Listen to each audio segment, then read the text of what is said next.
nagaan Waaqayyoo hunduma keessaniif haa baay'atu. Waaqayyoo hunduma keenya nagaatti nu eegee ganama kana akkaataa kanatti waan walitti nu qabeef maqaan Waaqayyoo bara baraan ololaa jedhu. Faarfattoota keenyaan harka keessanitti qabaatii Waaqayyo sinaa eebbisuu ittiin jedhaani.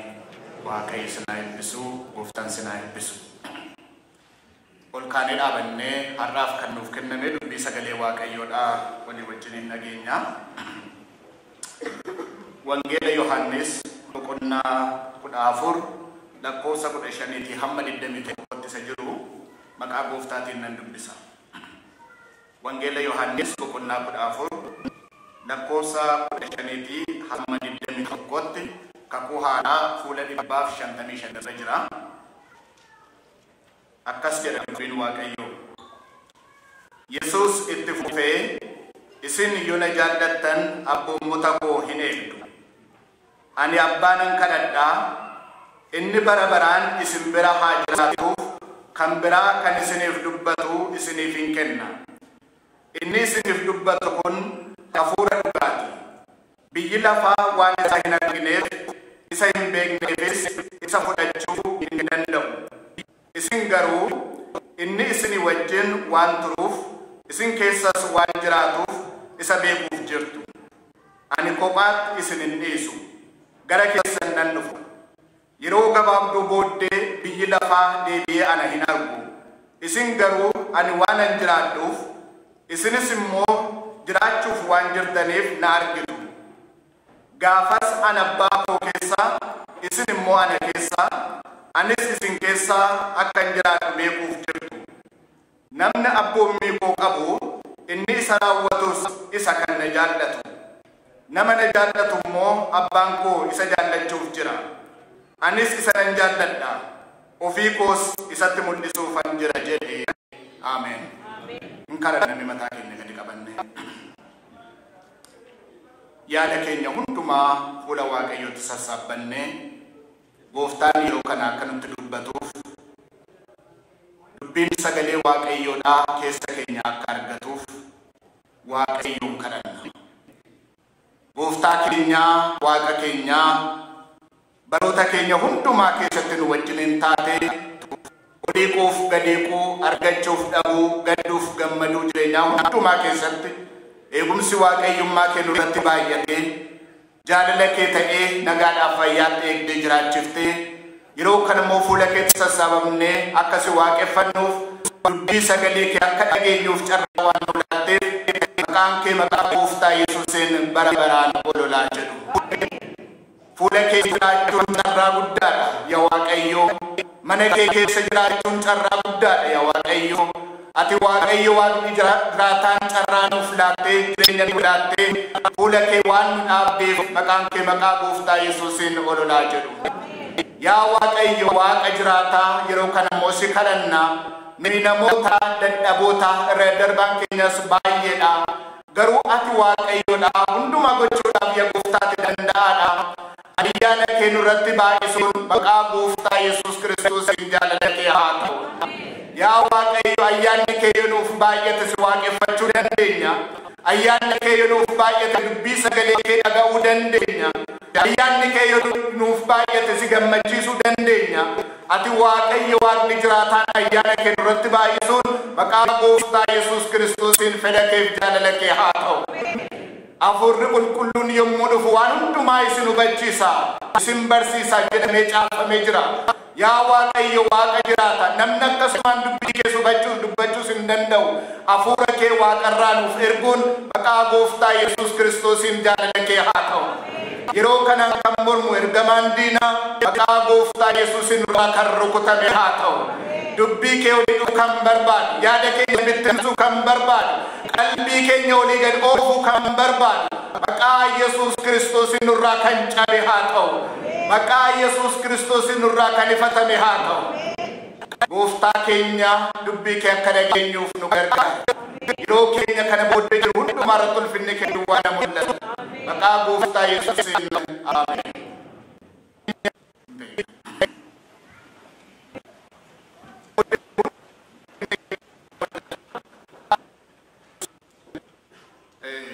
Kutaan keenya guyyaa har'aa dubbii jaalalaa dubbachuudhaan jalqaba. Boqonnaan 14 lakkoofsi 15 yoo na jaallattan abboomii koo eegaa jedhee jalqaba. Dhumni isaas dubbii jaalalaa dubbachuudhaan xumura. Kanaaf har'a jalqabaa hamma dhumaatti iyyuu dubbii jaalala Kiristoos kana walii wajjiniin ilaalla.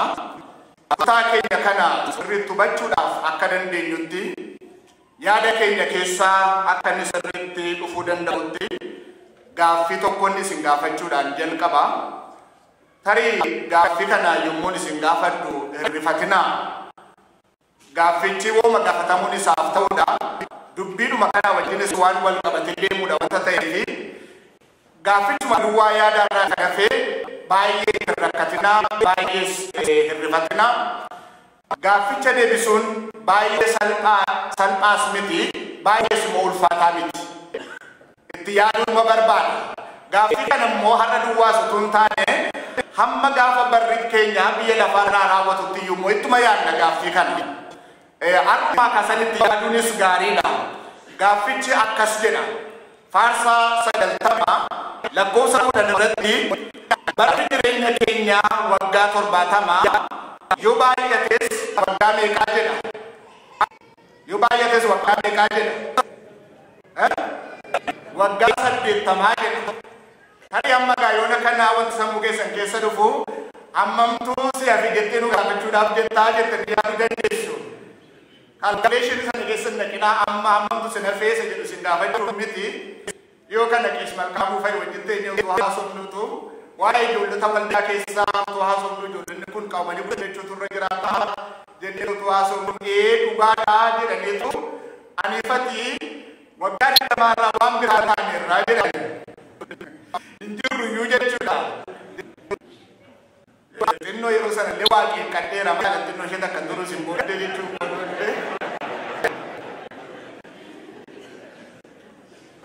Gaaffichi barri jireenya keenyaa waggaa 70 yoo baay'ates waggaa 80 jedha. Egaa bara gooftaan akka biyya lafaarra jiraatuuf siif kenne yookaan isiniif kenne xumurtanii Waaqayyo yeroo isinii kenne maatii keessan walitti qabdanii walii wajjiniin teessanii yeroo ofii keessanii biyya lafaarraa godaanuudhaaf jettan gorsi dhumaa giddiitti afaan keessan keessaa kan ba'u rakkina guddaadha. Of jajuudhaaf miti, ittiin beekamuudhaaf miti, garuu wanta keessa keessan nyaatuuf gorsi dhumaa isin maatii keessaniif kennitan maal ta'in nagaata. Har'uma iddoo sana of kaa'anii yaadame ijoollee keessan ilaalaa, obboloota keessan ilaalaa, maatii keessan ilaalaa.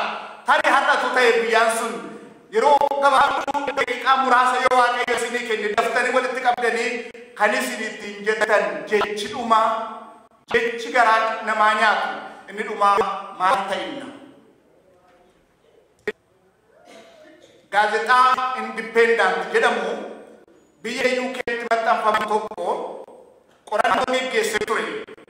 Bara 2015tti barreeffama addeesse irratti namoonni yeroo barri isaanii dhumee du'uudhaaf jedhan maal jechuudhaanitu nagaa dhaamuu wanta jedhu irratti namoota bara 2014tti maatiin isaanii irraa du'an irratti qorannoo geggeesse. Qorannoon kun nama 2198 irratti geggeeffame. Namoonni kun lamaaf 198 kana keessaati harki 83 maatiin keenya yommuu du'uudhaaf jedhanii gorsa nuu kennanii du'anii jedhanii dubbatan. Harki 83 gorsa nuu kennanii maatii keenyarraa gorsa dhageenyeerraa jedhan. Harki 83 kana keessaati gorsi kun kan inni irratti xiyyeeffatu wal jaalladhaa kan jedhu irratti jedhan. Umarratti kanaaf jireenya namaa keessatti gaafa qarqara awwaalaa irra ga'an namni kan dubbatu waa'ee jaalalaati. Jaalalli dhaabatee hafa. Galanni Waaqayyoof haa ta'u. isa duraa boqonnaa 13 lakkoofsa 13 irratti egaa amantiin, abdiin, jaalalli isaan kun sadan hafanii hin jiraatu. Isaan kana keessa garuu jaalalatu caalaa jedha. Mee jaalalatu caalaa waliin jedha. Harka wal qabaatanii walitti maa wal ilaalaatiin jaalalatu caalaa waliin jedhame. Annaa dhabaan jedhinaa jaalalatu caalaa. Morkiin gatii hin qabu. Xiiqiin gatii hin qabu. Jaalalatu caalaa. Galanni Waaqayyoof haa ta'u. Jaalalatu caalaa jedhu. Qolaasaayis 3:14 irratti jaalala isa waan hundumaa raawwatamaa godhee walitti qabaadhaa jedha. Jaalala isa waan hundumaa qabatamaa godhee walitti isa kana qabaadhaa. Jaalalatu bara hundumaa jiraata. Gaafa dhumaa waa'ee jaalalaa dubbanna. Wangeellis akkasuma jedha. Abdiin, amantiin, jaalalli isaan kun sadan hafanii jiraatu. Isaan kana keessaa garuu jaalalatu caalaa jedha. Kutaan keenya guyyaa har'aa abdii gooftaan keenya Yesuus Kiristoos du'a isaa dura dubbii gooftaan keenya Yesuus Kiristoos du'a isaa dura ittiin nagaa dhaabedhaa jedhamee beekama. Kutaan amma dubbifne kuni du'uu isaa fuuldura gooftaan keenya Yesuus Kiristoos bartoota isaa walitti qabee dubbii inni ittiin nagaa dhaabedha. Kanaafini yommuu nagaa dhaamtan gaafa dhumaa maal jettanii nagaa dhaamtuu jedhe kan isin gaafadheef dubbii kanaa wajjin wantani wal fudhatuufidha. Gooftaan dubbii kanaan nagaa dhaamee jedhamee dubbatama. Afaan Ingiliffaatiin farewell discourse jedhamee beekama. Kutaan kun jechuun nagaa dhaamsa isa dhumaa yookaan dubbii ittiin nagaa dhaaman jedhameetu kan kutaan keenya har'aa kun ittiin beekamu. Akkuma aadaa keenya keessatti beekamu abbootiin yookaan haadhotiin yeroo isaanii yommuu ga'u yommuu darbuudhaaf jedhan ijoollee isaanii walitti qabu, maatii isaanii walitti qabu. Waan garaa isaanii keessa jiru itti dubbatu. Waan hawwan itti dubbatu. Waan ijoollee isaanii gidduutti arguudhaaf hawwan maatii isaanii walitti qabanii isaanitti dubbatu. Akkuma kana gooftaan keenya Yesuus Kiristoos Yohaannis 13:1 kaasee ayyaana Faasikaa dura Yesuus biyya lafaa kana keessaa gara abbaa dhaquudhaaf yeroon akka ga'e beekee inni biyya lafaa kana keessatti kan isaa warra ta'an akkuma jaallate hamma dhumaatti jaallatee jedha. Hamma dhumaatti jaallatee jedha. Lakkoofsa 13:33 irraa mokaasee dubbii baay'ee nama dhibu tokko dubbatamee dubbii kana yaadaan qaba. Boqonnaa 13 lakkoofsa 33 irraa kaasee akkas jedha.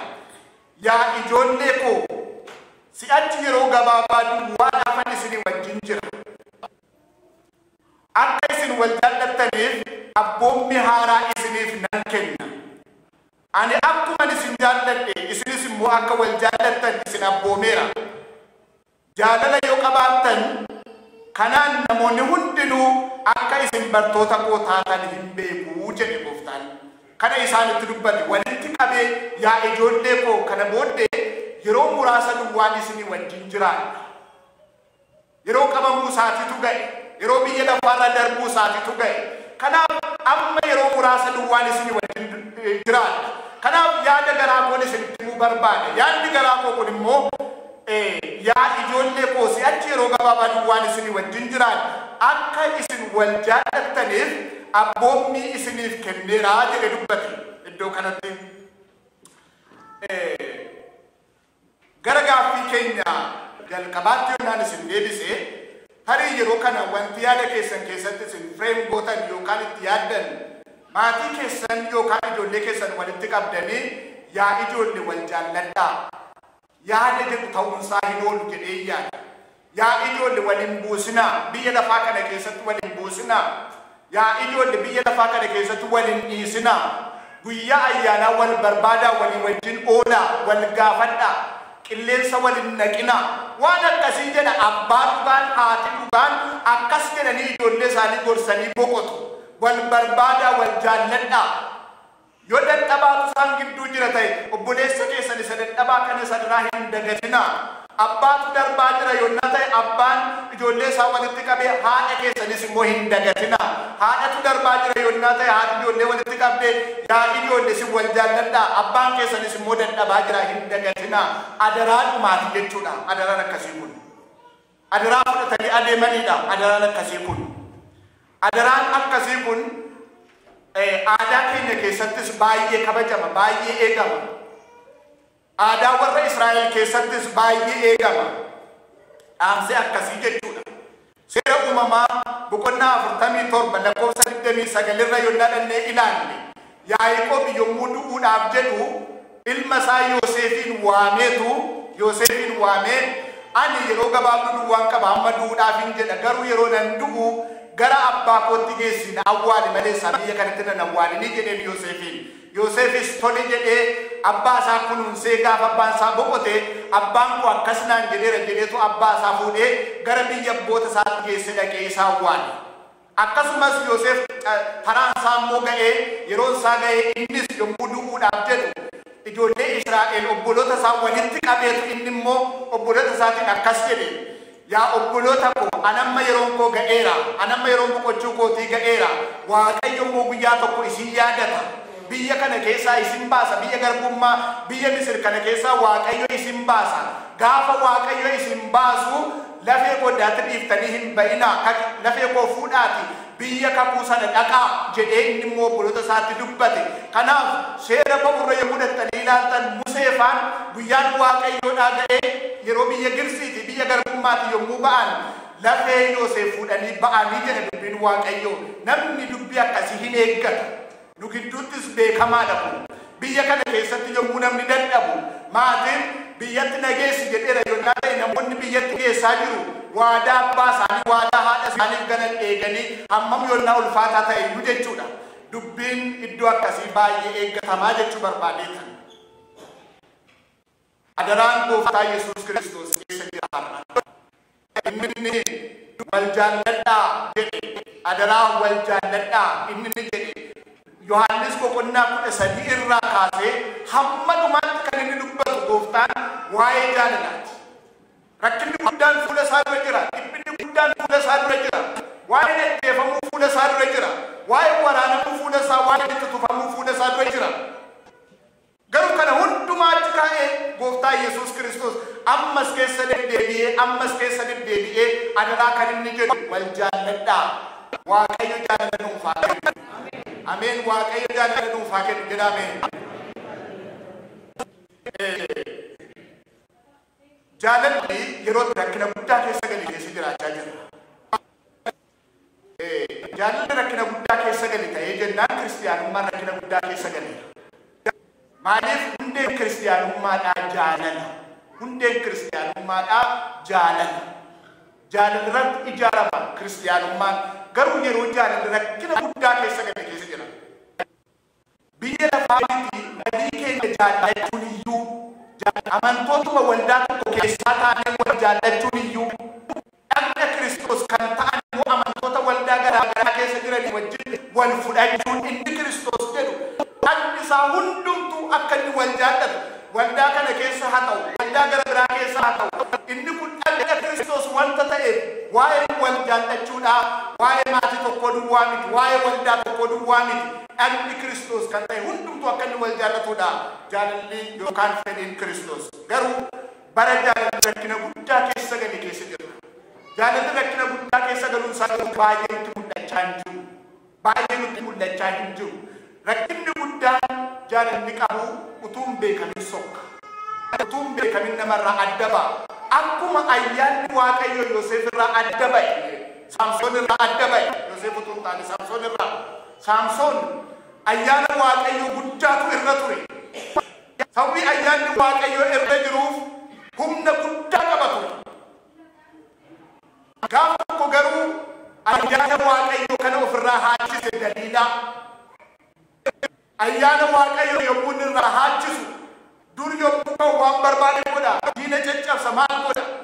Garuu ayyaanni Waaqayyo yommuu irraa sokke akka inni irraa sokke hin beekne ka'eetu akkuma durii jedhee waraanuuf loluuf yommuu ka'u homaa humni isaan jiru. Waaqayyo nu haa gargaaru. Jaalalli utuun beekamin sokka yaa saba waaqayyo eegganna barbaada. Waan jaalala waan gabaabaa waan sadi duwwaa dubbachuun barbaada. Jaalalli mallattoodha. Hubadhaa kana. Jaalalli mallattoodha. Mallattoo maaliitii hin ilaala. Garuu jaalalli mallattoodha. Jaalalli mallattoo ijoollee waaqayyoo ta'uu keenyaati. Beekaa jaalalli mallattoo ijoollee waaqayyoo ta'uu keenyaati. Yohaannis isa duraa boqonnaa 4 lakkoofsa 7 irratti Yohaannis isa duraa boqonnaa 4 lakkoofsa 7 irratti dubbiin waaqayyoodha.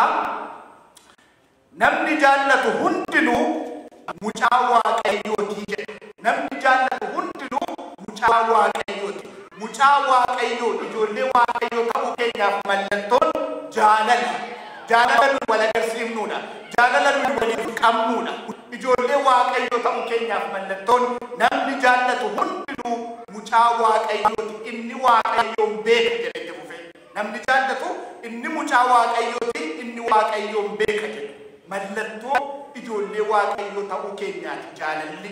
Jaalalli nuyi agarsiifnu, jaalalli nu irraa mul'atu ijoollee waaqayyoo ta'uu keenya argisiisa. Jaalalli mallattoodha.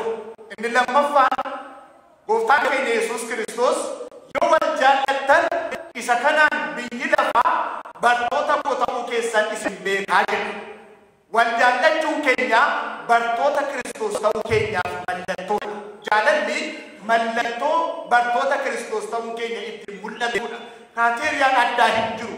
Wal jaallachuu keenyaan ijoollee waaqayyoo ta'uu keenya beekama. Wal jaallachuu keenyaan bartoota Kiristoos ta'uu keenya beekama. Jaalalli mallattoodha. Kana beekuun baay'ee barbaachisaadha.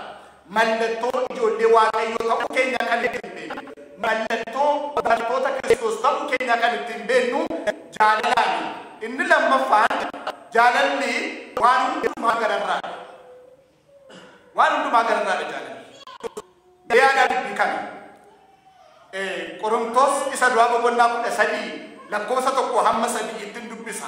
Qorontos isa duraa boqonnaa 13 lakkoofsa 1 hamma 3 dubbii kana beektu garuu yeroo dubbisu beeyyaadhaan qabaatii ilaalaa. Maal jedha Qorontos isa duraa boqonnaa 13 lakkoofsa 1 hamma 3 kan jiru nan dubbisa.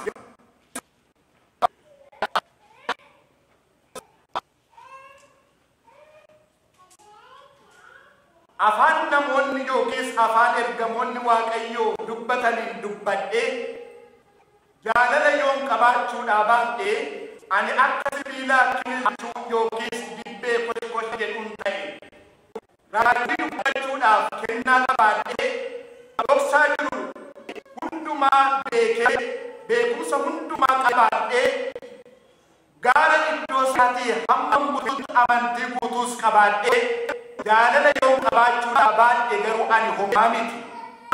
Wantan qabu hundumaa warra dhabaniif hiree ittiin of jedhuudhaafis dhagna kooyyuu dabarsee kennee jaalala yoon qabaachuudhaa baadhee garuu homaa waa'ee anaaf hin baasu jedha. Yeroo kana barreeffama tokko irratti akkan dubbisetti Phaawulos ergaa kana akkas jabeessee kan inni barreesseef dubbii gurguddaa sadii cimsee dubbatama. Waa'ee raajii dubbachuutiif waan akka addaatti iyyuu dubbadhee jedha. Afaan ergamootaatiin iyyuu dubbadhee jedha.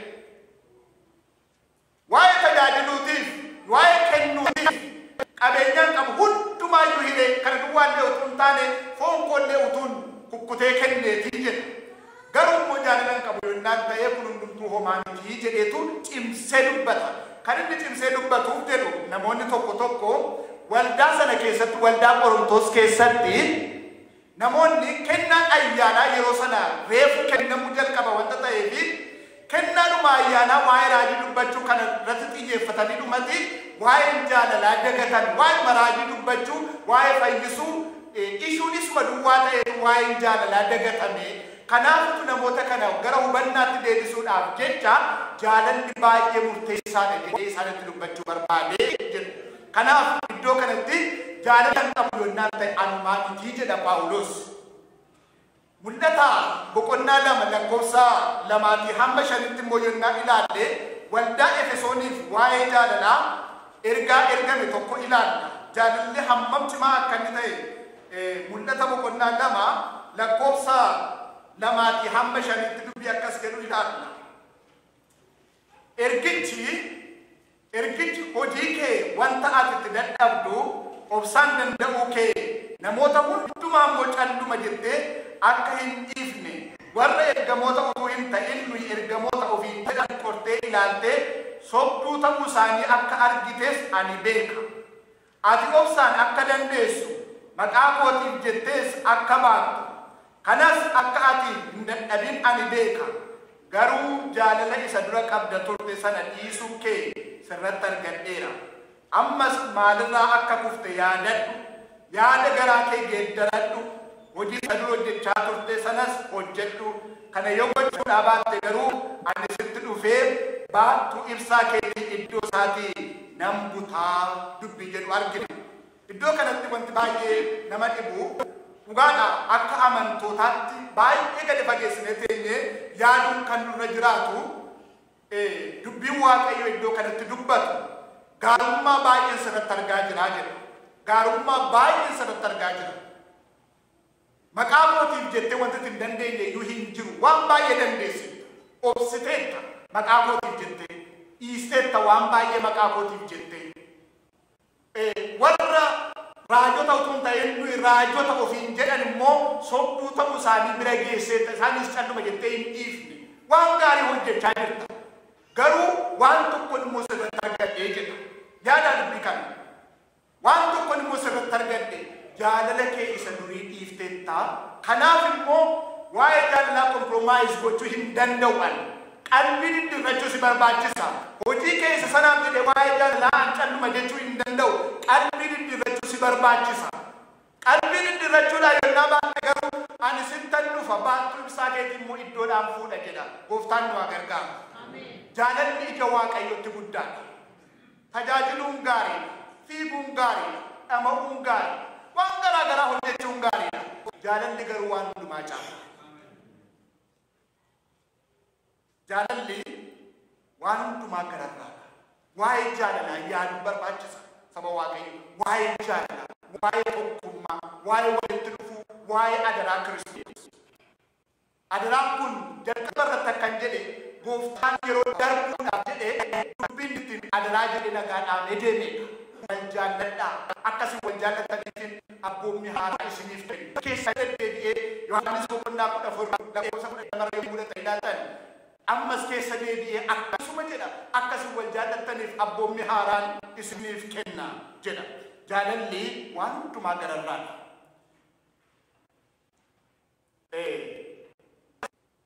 Itti fufee Gooftaan akkan isin jaalladhee isin immoo wal jaalladhaa jedha. Akkan isin jaalladhee isin immoo wal jaalladhaa jedha. Asitti mee yaada keenya sassaabnee waa ilaalla. Yoo gabaabduu duwwaadhaaf hin dubbadha. Akka ani isin jaalladhee isin immoo wal jaalladhaa jedhe Gooftaan. Gooftaadhaaf ishuu guddaan waa'ee jaalalaati. Akka isin jaalladhee isin immoo wal jaalladhaa jedhe. Maal godhee Gooftaan nu jaallachuudhaaf maal godhee? Inni jalqabaa kan Gooftaan godhee waaqarraa gadi bu'e gara biyya lafaatti. Inni waaqarraa teessoo isaa dhiisee iddoo waaqayyummaa isaa dhiisee biyya waaqarraa iddoo gaarii dhiisee ulfina isaa hundumaa dhiisee gadi bu'e. Inni Waaqayyo Waaqa jiraataa galanni Waaqayyoof haa ta'u. Eenyummaa isaa dhiise waaqayyummaa isaa yookaanis ulfina isaa dhiiseetu gara biyya lafaatti gadi bu'e. Akka isin jaalladhe yommuu jedhu akkuma inni gadi bu'e nunis jaallachuudhaaf gadi bu'uu nu barbaachisa. Ulfina keenya, eenyummaa keenya, maalummaa keenya dhiifnee jaalalaaf gadi bu'uu nu barbaachisa. Inni lammaffaan Yesuus Kiristoos hin dhufe gara biyya lafaa dhufe. Garuma warra sarratti kaanii dhufe. Garuma warra isa hammeessanii dhufe. Garuu warruma isarratti cubbuu hojjetan bira dhufe Yesuus. Obboloota koo jaallachuudhaaf dhaquu barbaachisa. Hamma namoonni dhufanitti ta'ee eeguun nurra hin jiru. Namni Waaqayyoo dhaqee nagaa buusuutu irra jira. Dhaquu barbaachisa. Dhiisuu barbaachisa. Bira ga'uu barbaachisa. Yesus Kristos hin dhufe biyya lafaa dhufe iddoo gaarii miti iddoo gaarii biyya waaqarraa iddoo ulfinaa biyya waaqarraa inni garuu nu fayyisuudhaaf jedhee dhufe achuma dhaquu barbaachisa jaalalli yoo dhumee dhaquu dandeenya gooftaan nu haa gargaaru Yesus Kristos jaalalaaf jedhee lubbuu isaa kenne amma miti kun qoosaa miti kun lubbuu kennuun qoosaa miti garuu jaalalatu lubbuu isaa kennisiise Yesus jaalalatu lubbuu isaa kennisiise lubbuu isaa kenne Yesus akka isin jaalalatti wal jaaladhaa Yesus lubbuu isaa kenne nuyi garuu miidhamuu qabna miidhamnee dhuma jaallachuu qabna akkuma Yesus Kristos miidhame utuu dhugaa qabu utuu yakkaan qabaatin utuu balleessaan qabaatin utuu waan garaagaraatti hin jedhanii miidhamee dhuma jaallate waan baay'ee jedhama dhugaadha waan hin qabne waan hin beekne waan baay'ee jedhama waan hin qabne waan baay'ee jedhama garuu miidhamanii jaallachuun ayyaana guddaadha waaqayyo nu haa gargaaru Yesus Kristos lubbuu isaa kenne jaalalli waan hundumaati jaalalli hidhaa tokkummaati jaalalli hidhaa tokkummaati yoo jaalalli jiraate malee tokkummaan jiraachuu hin danda'u yoo jaalalli jiraate malee tokkummaan dhugaa dhufuu hin danda'u tokkummaan dhugaa ijaaramuu hin danda'u amma biyya lafaa kana yommuu teessan ilaaltan mo'uuf mo'amuudhaaf wal'aansoo wal qaba hundumtuuyyuu mo'uuf mo'amuu garuu biyyi lafaayyuu kan hubateera mo'uuf mo'amuun ni jedhu baay'ee akka hin jirre biyyi lafaa utuu mo'uuf mo'amuun jiraate guyyaa hundumaa qawweedhaan wal waraanatu garuu dhiisanii gara araaraatti gara jaalalaatti gara mari'achuutti adeema biyyi lafaayyuu mo'uuf mo'amuutu jiru waraana addunyaa isa jalqabaa fi isa lammaffaa tarii seenaa isaa xinnoo hin beekna waraana addunyaa isa jalqabaa irratti gara nama miliyoona 10tu du'e waraana addunyaa isa lammaffaa irratti garuu gara miliyoona 20tu du'e miliyoona 20 waraana addunyaa isa lammaffaadhaaf sababii kan ta'e waraana addunyaa isa jalqabaati warri waraana addunyaa isa jalqabaa irratti mo'aman isa booddee xiiqii finaaffaatu keessa guutuu jalqabe waraanaaf of qopheessuu jalqaban yeroo waraanni lammaffaan banamu nama miliyoona 20 haala kana yeroo hundumaa jibbaaf waraana keessa jiraachuudha si'a tokko bara tokko abbaa tokko turre galagala bara tokko isa tokko turre galagala bara tokko isa tokko turre galagala bara tokko isa tokko turre galagala akka lola ijoollee akka yeroo ijoollummaa abbaan tokko jala abbaan tokko irra si'a tokko abbaan tokko jala abbaan tokko irra akkasuma ta'a wal'aansoo ta'a barroonni hunduu yoo jaalalli dhufe garuu tokkummaatu dhufa galanni waaqayyoof haa ta'u gooftaan nu haa gargaaru waa'ee jaalalaa yeroo yaadnu waa'ee barummaa yaaduu nu barbaachisa waa'ee jaalalaa yeroo yaadnu waa'ee barummaa yaaduu nu barbaachisa bara dhumaatti jaalalli qabbanaa jedha dubbiin waaqayyo bara dhumaatti jaalalli hin qabbanaa jaalalli kun immoo ayyaana waaqayyoo keessaa nama baasa jaalalli qabbanaa'uun ayyaana waaqayyoo keessaa nama baasa yaa nama waaqayyoof jiraattanii waaqayyoof ba'aa baay'ee baattanii rakkattanii garuu carraan bara dhumaa jaalalli isinitti qabbanaa'ee carraan keenya warra yakkamtoota warra cubbamootaa wajjin akka hin taaneef gooftaan ayyaana isaa nu baay'isu. Bara darbii gara jalqabaa yeroo humna cimaadhaan beekamu keessaa miseensa isa faa ta'uun kaateeriyaa barbaachisa miseensa ta'uun kaateeriyaa barbaachisa namoonni illee yeroo sana yeroo qoosanatti maaf miseensa hin taanee jedhan yommuu qoosanii kana teeraa guutuu hin dadhabee garuu gara dhumaa irratti waa'ee kaateeriyaa hafeetu dargiin abbaa argeetu waraqata facaasuu jalqabe yeroo kufaatiin ga'e maaliif wal fudhannee dhuma mana hidhaatti dhumnaa badiisi biyyaajinii godaansa moo maal jedhan akkasii isa jedhu yaadee nama hundumaatti waraqata hiruu jalqabe har'a yaa saba waaqayyoo seexanni barrisaa bara dhumaa ta'uusaa beekee xala'aa jibbaa raabsaa jira harkaan fuudhiin harkaan fuudhin waaqayyo sinaa gargaaru. Hin fuudhin harkaa waraqaa jibbaa inni harkaan fuudhina. Inni barri isaa akka inni ga'e beekee amma hunduma kiyyoo keessa jechuudhaaf waraqaa jibbaa kala'aa karaa garaa garaatiin raabsaa jira. Ati garuu harkaan fuudhin. Qoodan qabdu jibbaa wajjin hankeenya manni keenya waaqarra. Hallelujah. Harka keessa wal turgutaa waaqayyoon galateeffadhaa. Jibbaa wajjin tokkummaa qabna. Ijoolleen waaqayyoo jaalalaan beekamu. Isa odeessu gungumuu achiin akkas ta'e asiin akkas ta'e isa akka wal argamootaa jaalala obbolummaa isa wal dharra'an dhaqanii wajjin kadhachuu wal arguu walitti adeemuu yoom wal argine ayyaana waaqayyo walirraa hirmaannaa yoom wal argine walii wajjin jajjabaannaa waaqayyo bara sana nuuf haa deebisu. Namni wal arguu dadhabe har'a maatii tokkummaa wal wajjin nyaataas garuu ijaa wal arguu dadhabe. Dhagna Kiristoos garuu ijaa wal arguu dadhabe. Adaraan Kiristoos keessa jira yaa ijoollee koo wal jaalladhaa inni jedhe. Duudhaaf yommuu jedhe dhaamsanii dhaammate eessa jira? Dhiisuu barbaachisa yaa saba waaqayyoo. Karaan akkasii kun karaan amma irra deemamaa jiru kun karaa waaqayyoo. Karaan waaqayyoo jaalala. Karaan waaqayyoo dhiifama. Karaan waaqayyoo walitti adeemudha. Karaan waaqayyoo walitti adeemudha. Gooftaan gara kutaa keenyaatti ammas yommuu deebi'u jecha tokko jedhe yoo na jaallattan abboommii koo eegaa erga jedhee booddee gooftaan akkas jedhe Pharaaqilaatoosiin isiniif erga jedhe. Galanni waaqayyoof haa ta'u. Pharaaqilaatoosiin isiniif ergaa jedhe. Tarii jechi Pharaaqilaatoos jedhu kutaan amma dubbise kana keessa hin jiru. Kutaan amma dubbise kana keessatti jecha tokkotti hiikamee jira. Kan isiniif dhaabatuun isiniif ergaa jedhu. Namoonni macaafa qulqulluu qoratanii hiikaa jecha sanaas namoonni beekan kan isiniif dhaabatu inni jedhu kuni Pharaaqilaatoosiin bakka bu'uu hin danda'u jedhu. Kan isiniif dhaabatu inni jedhu kun hiikaa tokkitti duwwaa qaba achi keessaati.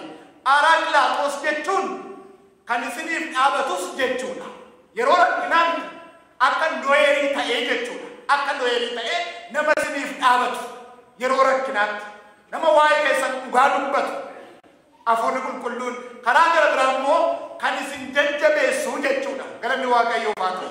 Kan isin jajjabeessu yommuu isin dadhabdan jaalalatti illee yoo dadhabdan garuu waaqayyo yonnaa kadhattan isin jajjabeessa. Pharaaqilaatoos yommuu dhufu kan isin jajjabeessu amantiitti kan isin jabeessu abdiitti kan isin jabeessu waaqayyoon eeggachuutti kan isin jabeessu jaalala obbolummaatti kan isin jabeessu Pharaaqilaatoosiin isiniif erga jedhe. Pharaaqilaatoos karaa gara biraa immoo kan isin yaadachiisu jechuudha. Waan waaqayyo dubbate kan isin yaadachiisu. Dubbii waaqayyo kan isin yaadachiisu.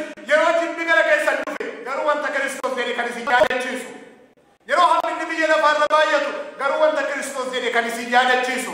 Kan isin yaadachiisu isiniif erga. Gara dhugaa beekutti kan geessu jechuudha Pharaaqilaatoos. Gara dhugaa beekutti kan isin geessu isiniif erga jedhe. Galanni waaqayyoof haa ta'u.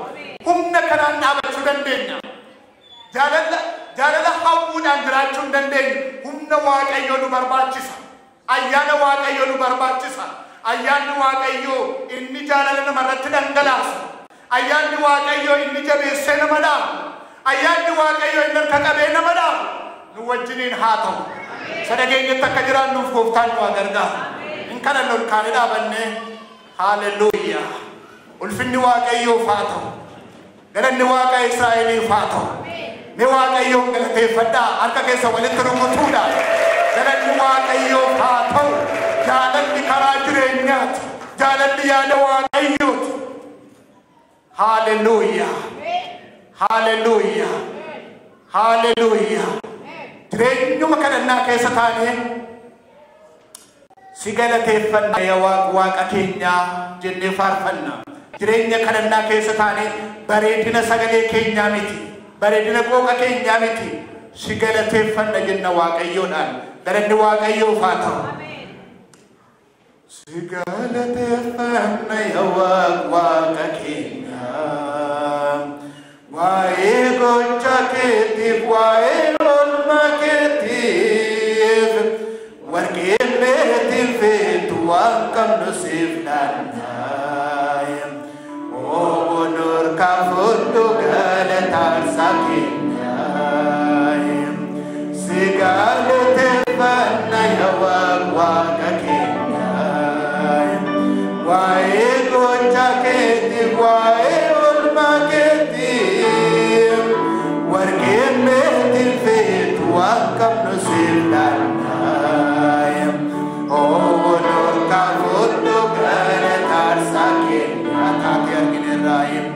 taatee argineerraa nuuf dhagaa gargaarsaa kana booda seettee mattaqaan nu baasaa eeyyummaa keenyattis arganu jaalladhee seechis gaanunneef tolookumaan deebiitee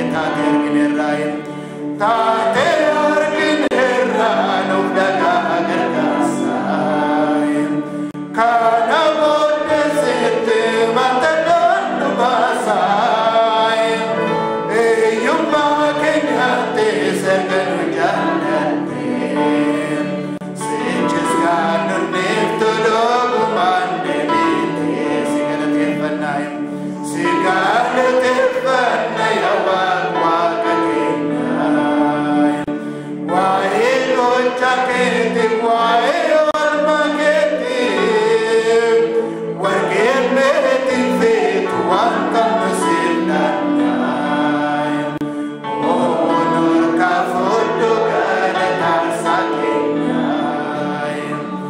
oonor kaafodhu galataarsaa keenya oonor kaafodhu galataarsaa keenya. Hallelujah Jesus, hallelujah Jesus. Kadhanna obboleettii keenya bisuna ishee wajjin waaqayyoon kadhanna. Hallelujah, hallelujah, hallelujah.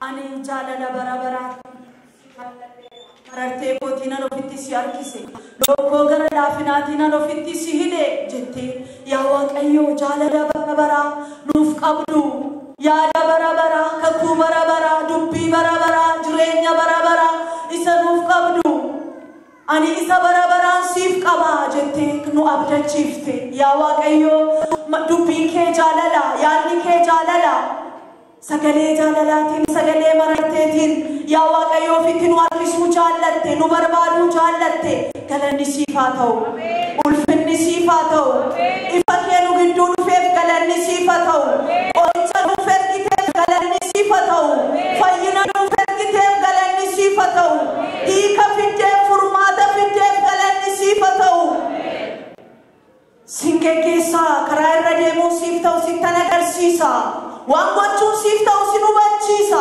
ija kootiinis sin to'adha jettee Daawititti akka dubbatte yaa Waaqayyo nutti dubbatte har'a waan gochuun nuuf ta'u karaa irra deemuun nuuf ta'u nu hubachiifte maqaan kee ulfaatu maqaan kee eebbifamu quba namatti qabdee dabartu nama mufattee adeemtu gadi dhiiftee nama biraan deemtu yaa Waaqayyo nama bira dhaabatta gara namaa dhufta namatti adeemta nama jajjabeessita iddoo kufanii iddoo badanii nama barbaadda iddootti cabanii nama wallaansa fiddee dhufta yaa Waaqayyo cabni saba keessa biratti wallaanama madaan saba keessa biratti fayya qoricha guutuu qabda fayyina guutuu laatta galanni siif haa ta'u sagalee isaa ergee isaan fayyise boolla du'aa keessaa isaan baase jedhamee caafamee akka jiru yaa Waaqayyo gooftaa sagalee kee ergitee nu fayyiftee har'a si haa galatu dubbii kee ergitee hidhaa keenya hiiktee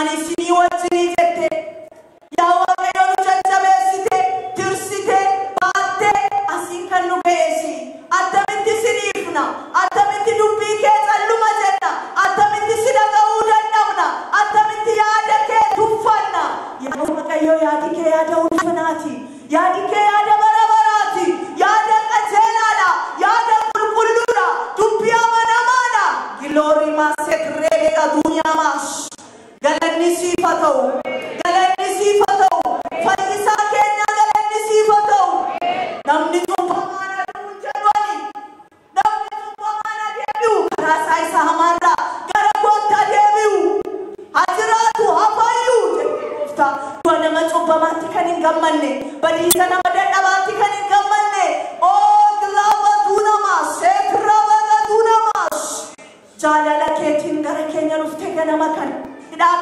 kuda kapi kenya radema gara kenya rufte makan kya ulfaatu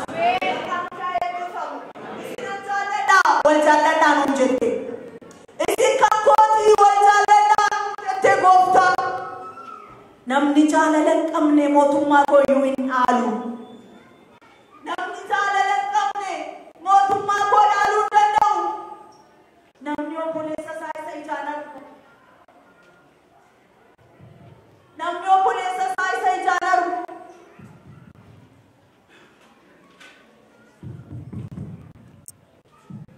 obboleessa isaa isa ijaan argu yoo jibbe anaa isa ijaan hin argine attamitti jaallachuu danda'a namni akkasii sobaadhaa jette nama addeessaadhaa jette mootummaa waaqayyootti galuu hin danda'u jette yaa waaqayyo nuyi as kan jirru mootummaa keetti galuudhaafi jireenya bara baraa dhaaluudhaafi waamicha ulfina arganne dhufne maqaa gooftaa yesuusiitiin si kadhannaa jaalala nutti uwwisi si kadhannaa ayyaana nutti uwwisi si kadhannaa araara nutti uwwisi gooftaa biiftuun nutti dukkanoofti ifashee sin dhawwatti bara dhumaatti lafti kun akka qoondirootti hin maramti jiini waaqarraa naccaa urjiinis gadachaa waaqa haaraadhaaf lafa haaraa dhaaluu toloonni waaqa haaraadhaaf lafa haaraa dhaaluu qajeelonni oliin butamu duumessa keessa kan du'an du'aa ta'u kan jiran hin jijjiiramu yommuu ati waaqarraa mul'attu humna guddaadhaani ergamoota waaqarraatiin ergamoota kumaatamaan marfamte duumessa ulfinaatiin malakanni inni dhumaa yommuu si afuufama warri har'as dhagaan oliin butamu jira biyya lafaa jala rakkina biyya lafaa jala ol butamuu jira ol ka'uu jira waamicha jira ayyaana guddaa jira du'aa ka'uu jira shaarraa gaadoonamas har'a gooftaa sanaaf akka qophoofnu uffata keenya dhiiga hoolichaatiin akka miiccannu jireenya bara baraatiif akka qophoofnu waan biyya lafaatiif of qopheessuun bara yartuu nama gargaara nama waaqayyoo ta'uuf of qopheessuun garuu isa dhufuufisi isa ammaafisi abdiin achuma keessa jira jedha sagaleen kee maaddii sanatti dhiyaachuu akka dandeenyu adaraasiin jenna yaa waaqayyo maaddii Abrahaam Yisihaaq Yaaqoob toloonni itti naanna'an sana guyyaadhuma maaddicha keessa hanqanne akka hin argamne asuma duwwaatti dhaabbanne achitti dhaabbachuu akka hin dadhabne maqaa gooftaa yesuusiin nu gargaara waan gatuu qabnu har'an gannaa nu gargaara waaqayyo nu hiiki inni qabnaa nu hiiki summiin hin taa'in nu keessa hirmiin hin taa'in nu keessa cubbuun hin taa'in jallinni hin taa'in jibbi hin taa'in hammeenyi hin taa'in mukarraa qilleensi baala akka gadarcaasu hafuurri qulqulluun nurraa harcaasu maqaa gooftaa yesuusiin nurraa harca'u wanti hamaan nurraa harca'u wanti nu qabate wanti nu adoochu wanti gadi nu qabu wanti nu dhibbisu wanti fayyaa keenya nyaatu wanti nagaa keenya nyaatu wanti gammachuu keenya nyaatu wanti fayyaa keenya xuuxu eebba keenya xuuxu maqaa gooftaa yesuusiin nurraa haa godaanu maqaa gooftaa yesuusiin nurraa haa fagaatu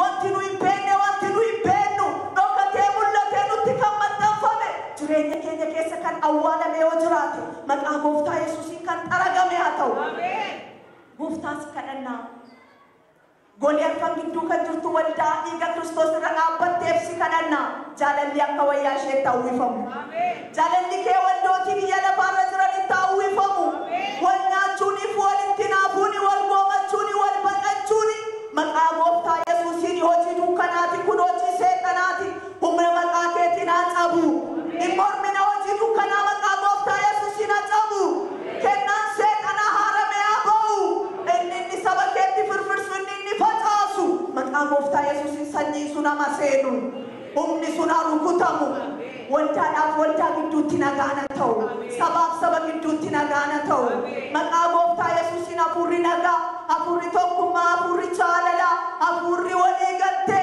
biyya lafaarratti waldaa kiristaanaa keessatti haa ta'u tokkummaan haa ta'u tokkummaan qulqullootaa waan irratti akka ta'e lafarratti haa ta'u yaa Waaqayyo gooftaa nu eebbisi nu baay'isi nu guddisi nu jabeessi jaalala irratti nu hundeessi fannoo kee irratti nu hundeessi hundumaa gannee gara kee ilaalla hundumaa dhiifnee si duukaa buuna yaa Waaqayyo nu si duukaa buunu mo'icha nuu laatta humna nuu laatta jabina nuu laatta qoramsa keessa yoo jiraanne karaa ba'uu nuu laatta maqaa gooftaa Yesuusiin as keessa qoramsa keessa kan jiran ba'aa kan qaban gadda kan qaban dhibee kan qaban dhiphina kan qaban gaaffii kan qaban maqaa gooftaa Yesuusiin gara mana isaanii dhaquun jaalala kee haa ta'u gara jireenya isaanii dhaquun jaalala kee haa ta'u dhimma koonaa ilaali warra jedhan dhimma isaanii xumurii fi dhimma namaa kan fixu si yaa Waaqayyo dhimma nama dhibama iyya nama dhibama maqaa gooftaa Yesuusiin gurri kee haa dhaggeeffatu